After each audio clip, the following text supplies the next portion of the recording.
mpira ni tunaangalia matokeo, lakini so far naona wachezaji ambao ni wapya wanacheza vizuri, tunatengeneza nafasi nyingi, tuna score maeneo yote ambayo tumesajili wachezaji wapya mpaka sasa hivi. Kwa mechi ambayo tumecheza kwa ligi ya nyumbani tumeona uwezo. Kwa hiyo ngoja tusubiri labda mechi za kimataifa tutapata majibu zaidi, lakini mpaka sasa hivi naona uwezo kwa juu. Ni kama wananchi ligi sio shida zenu tena, mnatamani kimataifa zaidi? Of course malengo ya Yanga ni kufika labda nusu finali Champions League na kadhalika, lakini uwezo wa kutetea ubingwa wa nyumbani tunao kwa kiwango kikubwa. Kwa kikosi hiki mnayaona malengo haya kwenye ligi ya mabingwa?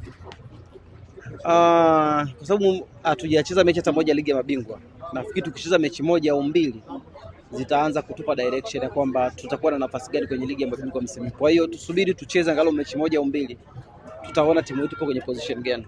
Nani unampa mchezaji bora wa mechi ya leo? Zengeli kama ambavyo ametangazwa hapo. Tayari.